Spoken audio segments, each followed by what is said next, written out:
ముఖ్యమంత్రి చంద్రబాబు నాయుడు గారు అధికారంలోకి వచ్చినాక ఆయన ఆలోచనలో ఒక కొత్తదనం ఉంది. ఆయనకు ఒక పట్టుదల ఉంది.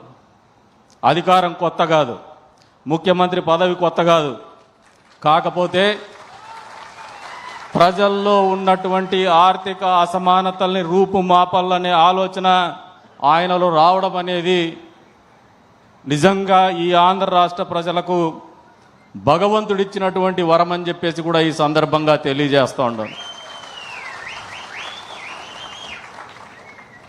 ఈ రోజున ఈ మండలంలో ఈ గ్రామాన్ని ఎంచుకున్నప్పుడు వచ్చినటువంటి జిల్లా ఎమ్మెల్యేలు కూడా అడిగినారు, ఇది ఎందుకు ఇంత రిమోట్ ప్లేస్లో పెట్టుకున్నారు, మారుమూల ప్రాంతంలో, అందులో పెద్ద గ్రామం కూడా కాదు ఇదని చెప్పేసి.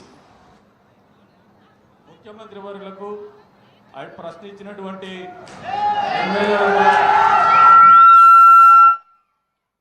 ఒక సమాధానం చెప్తున్నాం. సార్ ఎదురుకు కనపడుతూ ఉండేది ఒక కొండ సార్, అది కొండకు అటువైపున జగన్మోహన్ రెడ్డి ఉంటాడు సార్, ఈ పక్కన మేము ఉంటాం సార్. ఆ కొండకు ఈ ఊరికి మధ్యలో మీరు తవ్వించినటువంటి HNSS main branch canal run అవుతుంది సార్.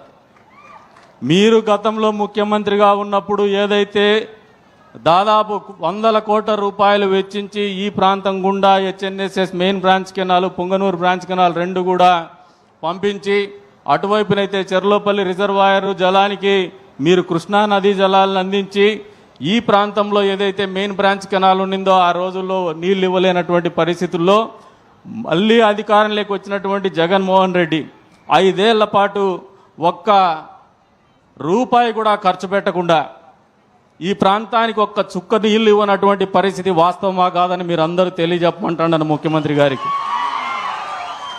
మరి అధికారంలోకి వచ్చి 16 నెలలు 17 నెలలు అవుతోంది. ఈ 16 నెలలు 17 నెలల కాలంలో మొదటిసారిగా మొదటి క్వార్టర్లోనే, అంటే మొదటి 4 నెలల్లోనే హంద్రినీవా మెయిన్ బ్రాంచ్ కెనాల్ ద్వారా మీ మండలానికి నీళ్ళు ఇచ్చినటువంటి ఘనత చంద్రబాబు నాయుడు గారికి దక్కుతుందా లేదా ఒక్కసారి చెప్పమంటున్నాను. మొదటిసారి నీళ్ళు ఇచ్చిన రోజు వరకు కూడా మనం ఒక్క రూపాయి మళ్ళీ ఖర్చు పెట్టలేదు. అప్పట్లో ఏదైతే ముఖ్యమంత్రిగా చంద్రబాబు నాయుడు గారు తవ్వినటువంటి కాలువలోనే నీళ్ళు ఇచ్చినాం, కానీ జగన్మోహన్ రెడ్డి యొక్క భాగస్వామ్యం నయా పైసా లేనటువంటి పరిస్థితులు ప్రజలకు తెలియజెప్పాలా. వాళ్ళ జీవితాల్లో వచ్చినటువంటి మార్పుల గురించి వాళ్ళందరికీ కూడా ఒక ఆలోచన ఉంది, ఒక నమ్మకం ఉంది, ఒక స్పష్టత ఉంది. కాబట్టే ఈ ప్రాంతాన్ని ఎంచుకున్నామని చెప్పేసి తెలియజెప్తున్నాం సార్. రెండో క్వార్టర్లో ఈ దఫా నీళ్లు బాగా వర్షాలు ఎక్కువేసి మనకు ఫ్లడ్స్ కూడా పైన ఎక్కువ ఉన్నటువంటి పరిస్థితుల్లో ఈ ప్రాంతానికి నీళ్లు ఇవ్వడమే కాదు సార్, ఒక రూపాయి కూడా ఖర్చు పెట్టలేదు సార్ మెయిన్ బ్రాంచ్ కెనాల్లో. అయినప్పటికీ ఇంజనీర్లు చూపినటువంటి చొరవ కావచ్చు, అంతే స్థాయిలో ప్రజానీకం చూపినటువంటి చొరవ కావచ్చు, మీరు చూపినటువంటి మార్గదర్శకత్వం కావచ్చు, మాలో ఒక పట్టుదల పెంచి ఈ రోజులో కొండారెడ్డి చెరువు కావచ్చు, కొత్త చెరువును కావచ్చు నింపి మరవబారే విధంగా ఏర్పాటు చేసినటువంటి ఘనత మీకే దక్కుతుందని చెప్పేసి కూడా ఈ సందర్భంగా తెలియజేస్తూ ఉన్నాం సార్. ఇది ఒక అద్భుతం సార్. ఇది ఏదో పొగడ్డానికైతే మేము ఇక్కడ లేం. మా జీవితాల్లో వచ్చినటువంటి మార్పు, ఈ ప్రాంత ప్రజానీకంలో వచ్చినటువంటి సంతోషం, ఈ ప్రాంత ప్రజానీకానికి మనం ఇచ్చినటువంటి నమ్మకాన్ని మీకు అభివందనం తెలియజెప్పాలని ఒక పట్టుదలతోనే ఈ యొక్క ఆలోచనని మీకు తెలియజెప్తున్నాం సార్.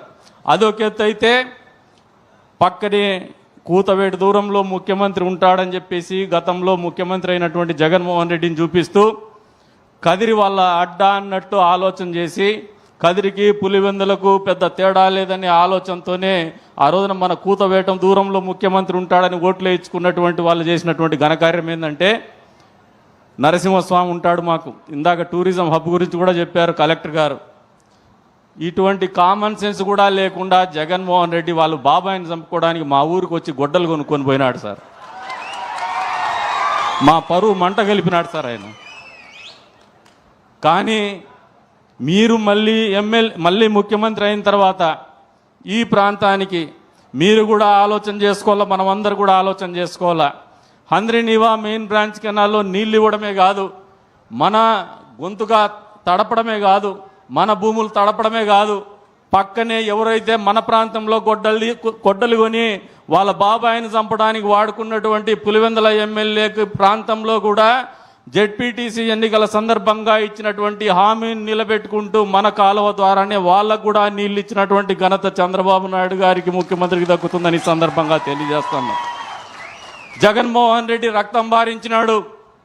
కదిరిలో గొడ్డలు కొని పులివెందలో రక్తం బారిస్తే చంద్రబాబు నాయుడు గారు ముఖ్యమంత్రి అయిన తర్వాత కాలువ నుంచి అదే గడ్డకు మంచి నీళ్ళు ఇచ్చి తాగడానికి, వ్యవసాయానికి నీళ్ళు ఇచ్చి ఆ ప్రజానీకాన్ని ఆదుకున్నాడు. అది మన ముఖ్యమంత్రి గారికి జగన్మోహన్ రెడ్డి గారికి ఉండే వ్యత్యాసం అని చెప్పేసి కూడా మీకు ఈ సందర్భంగా తెలియజేస్తూ ఉన్నాను. ఇకపోతే సార్ మా నియోజకవర్గం గురించి చాలా అడగాలని చెప్పేసి మా వాళ్ళందరూ చాలా రిప్రజెంటేషన్స్ పట్టుకొని కూర్చున్నారు సార్.